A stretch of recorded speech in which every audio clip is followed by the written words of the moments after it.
You ain't getting me today, man. I'm not losing. There's only one problem, Chili. Oh, yeah? What's that? I'm not it. The fuck you mean you're not it?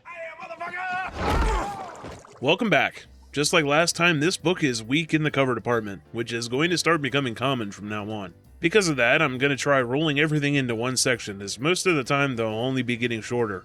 This is a book I've never read before, but the cover has to be probably top 5 in the entire series. Jacobus apparently says it was inspired by Roger Dean, which, as you can see, makes perfect sense. It makes the East seem like some alien planet, though the East isn't what we think it will be. The reprint is red, which, while striking, distracts from the artwork a bit too much for me. Our taglines are, "He's a real animal," and "Every beast for himself," getting conflicting ideas on how many beasts we have here. But anyway, that's really all there is. Once we make it to the end, we won't even have reprints. Today's Goose Girl is Ginger, and she makes it a point to say that her dad would always sing to her the Teddy Bear's Picnic to bed, a song I am 100% sure I've heard in an analog horror project somewhere. Every bear that ever there was will gather there for certain, because today's the day the teddy bears have their picnic. I'm sure dads didn't sing it in the way that many old songs feel creepy, but Ginger ended up having nightmares of bears all the same. But now she's 12, so throw all that FNAF 4 reference away, because she's not scared anymore. Well, not until the family camping trip, that is. She has 2, count 'em, 2 twin brothers, Pat and Nat. Nat's obsessed with climbing trees, Pat's obsessed with his Game Boy. Relevant? Unsure. Eventually, deep into the woods, they set up the tent, but little did the kids know that they would soon be lost. For real. Out of boredom, the kids play hide and seek, then go chase a squirrel. The trees start to form closer together and the kids are, guess what? Lost. Ginger picks a direction, which luckily leads back to the stream they followed earlier. But when they make it to the clearing, Mom and Dad are gone. Turns out this is the wrong clearing. Things already start getting weird when Nat waves around a stick that oozes yellow sap, leaving a permanent stain on her hand. They go back to the stream and follow on, seeing umbrella-shaped bushes with blue leaves before finding another clearing. This opening leads to an enormous field with rust-colored grass, purple cabbages, trees with branches forming 90-degree angles. The place is a colorful nightmare with plants and animals you've never seen before. I suppose this is the East. No, not really. The ground starts to shake and out comes a beast from the East. Again, I wrote this before I knew what they meant. It's tall, it's covered in blue fur, has green eyes, a tail, a long snout, purple gums, yellow teeth, one long snaggled tooth going beyond its chin, you get it. Basically, it looks nothing like the panda bear ape you see on the cover, and more like this thing on the French cover. Speaking of seeing, though, the beast sees Ginger. Ginger drags her brothers behind some cabbage and passes her stealth check, though the beast is still sniffing around. It gets within a few feet of the kid's hiding place before putting something in its mouth, smiling, and walking away. So Ginger decides to come out from hiding. But oh shit, it's coming back! Ginger is confused how the beast reappeared so fast and from the opposite direction. Ginger decides that she'll throw a gourd that fell from the tree as a distraction, but then another beast appears, and another, and more. 24 beasts appear in the clearing, and then another young one, only 3 feet tall. It grabs one of the gourds and eats the whole thing in one bite. This makes Ginger happy, as maybe they're herbivores, but then again, bears are omnivores. One of the beasts drags the kid away, and the largest beast, one with a hairless chin, starts speaking like a leader. It seems they have a spoken language, and when the conversation's over, they all split up into the woods. To do what? Hunt. Hunt what? Them. An argument ensues where Ginger thinks they should listen to their parents' advice and stay put until they save them. The twins, however, don't expect Mom and Dad to be safe and want to leave together. So Ginger relents and decides to group up. The grass begins to shake, but luckily it's only a squirrel. While Nat and Ginger paused earlier, Pat bolted across the clearing and the other two have to chase him. Ginger manages to trip over a tree root and Pat is now completely into the woods. At that moment, the beasts reappear and circle around the two. The semi-hairless leader steps forward again and glares down at Ginger. It raises its paw and slaps her shoulder hard. You're it. Oh, so they speak English? The beast just matter-of-factly says that they have a universal language adapter, and that she is the beast from the East. His name is Flag, and a one-eyed beast next to him is named Spork. Ginger asks if they've seen their mom and dad, and he's disappointed. Not because the kids are missing their parents, but because if you can't find them, then they can't play. They all start chanting, play, play, and point to a sign saying, game in season. It's a game of survival. Ginger pleads for more rules because this game of tag needs a bit more explanation. They say that when the sun goes down over the Gullah Willow, which is somewhere in the trees, if you're it, then you lose, and we eat the losers. All the beasts start to laugh in a way that sounds like gagging, and notice that a cloud rolling overhead means they've been on timeout too long. But Ginger asks to know the rules again, so here we go. You must always attack from the east. Brown squares are free lunch squares, meaning anyone can eat you there, and at last, you have to be at least 3 feet tall to play the game. So now that we've established the rules and that whoever is it is called the Beast from the East, we can play. And there's not much time left until sundown.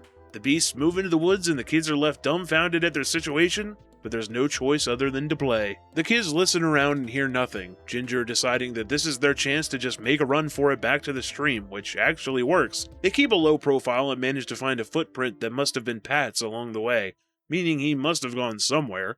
They follow the footprints which veer back into the woods when suddenly a beast growls from behind. The two sprint wildly through the woods until they meet a web of vines. Nat jumps over it, but Ginger isn't so lucky. She can't get out as the vines get tighter, but wait a minute. These aren't vines, they're snakes! Despite Nat jumping over the snake pit, he's starting to get strangled too, and even though Ginger keeps trying to throw snakes away, she never gets bit. Nice. Flag growls and pops out of the trees and he yells, "Double snake eyes!" Congratulations, that's 20 points! I gotta play harder or you might win! In pure confusion, Ginger begs him to pull the snakes away. Flag is like, you know, if they bite you, you get an extra 60 points for getting a triple hisser.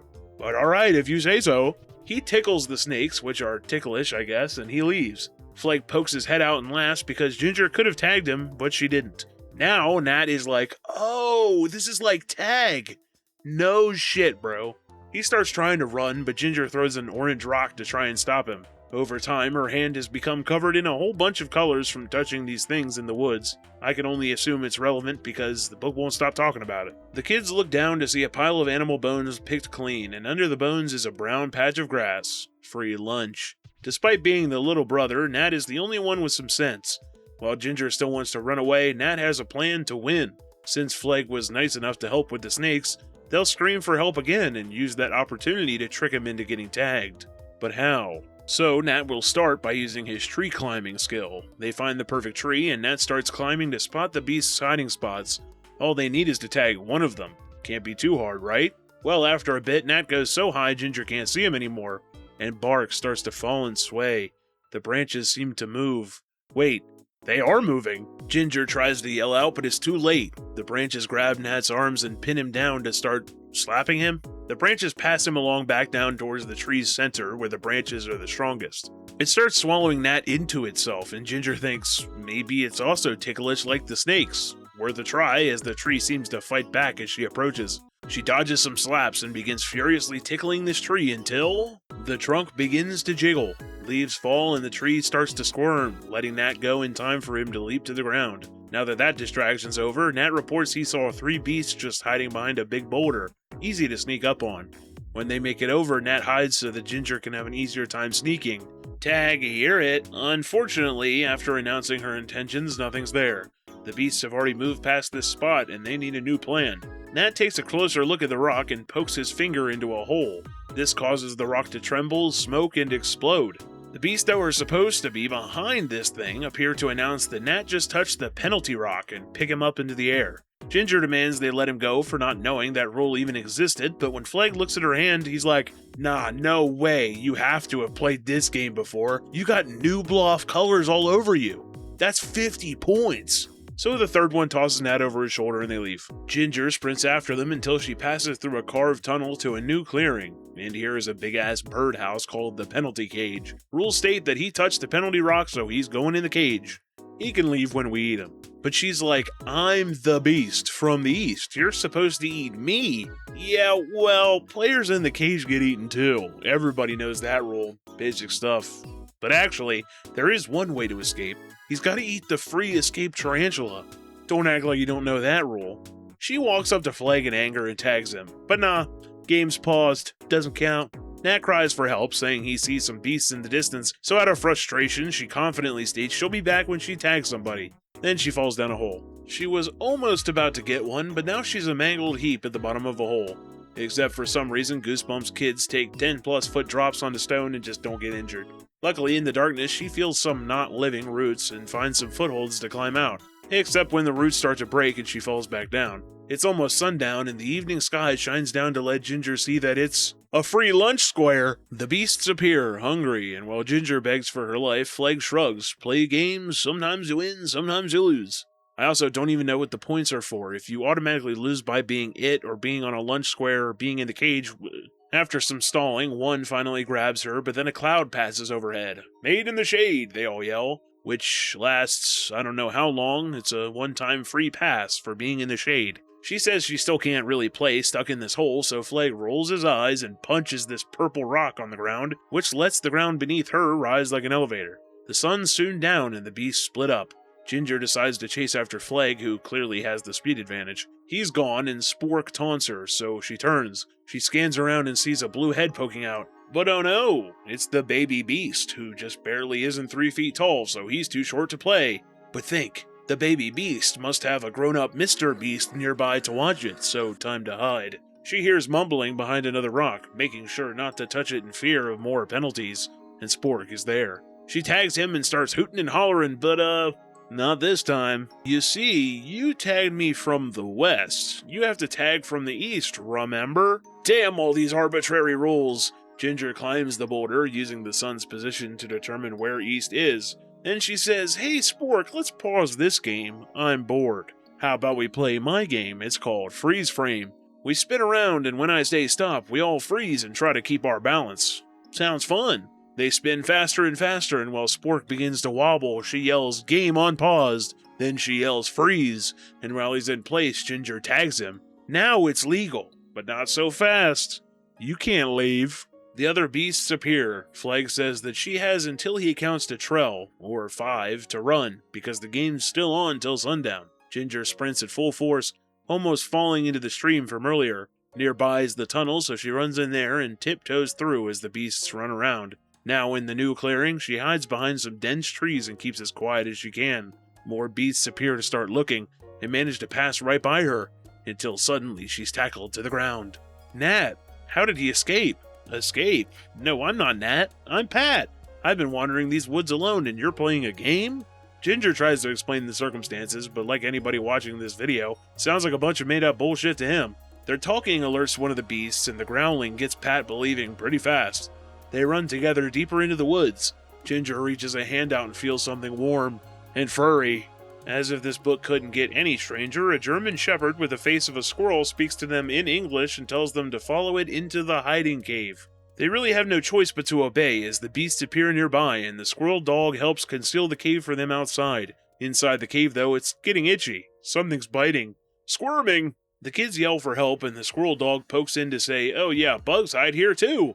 It tells the kids to be quiet as the new beast from the east is coming. Spork can be heard asking the squog if anyone is in there, and Ginger can't help it. She has to scream! She clamps her mouth shut, but a tiny squeak escapes. The squog tells them just bugs. Thousands of them. The humans went the other way. So the beasts leave and the kids get out. Squog says the hiding cave is only allowed once per game, so they better move it. Further in, Ginger finds a whole new section complete with what must be the fabled Gullah Willow. They hide behind a rock, making sure not to touch this one, and stay there until the light fades. Ginger jumps up. "We're safe! Woohoo! Yippee!" And then a slap on the shoulder. "You're it." Huh? Yeah, so the sun did set, but the game doesn't end until Flag shouts game over, which he just did. Ginger can't even talk back. She's just like, "Well, shit, I guess we're gonna get eaten." "And Pat was your helper. We always eat the helper, too." The beasts get ready to throw them both in a boiling stew before Nat somehow appears again. He distracts the beast, though not for long, as they quickly carry Nat over. He explains the boards in the cage were pretty weak and he escaped, but that didn't do much good, huh? The beasts start looking back and forth from Pat to Nat. "You did a classic clone. You guys are at least level 3 players. We're only level 1. We're just beginners who can only play in the day, so yeah, we gotta let you guys go now. Sorry for the misunderstanding. Goodbye." If you follow the path through the trees, it leads back to your world. They start happily running on the path back to camp until a beast blocks the way. Ginger is not afraid though. She says, "You gotta let us go. We're level 3. "Hey, that's great. Me too." Tag, you're it. What a batshit insane book. Having so many rules like that put on a game would be frustrating as hell, let alone the whole loser dies at the end. Why do all the beasts get to work together? There's just a blatant unfairness in the physical ability between both parties. And now you're telling me there's levels to this shit where the level 3 beasts can clone themselves at nighttime? Safe to say these kids are going to die now. The new world they stumbled into is quite unique though, and the book is unique for it. But don't worry, because in 2 weeks we return for a sequel 40 books in the making. Say cheese and die again.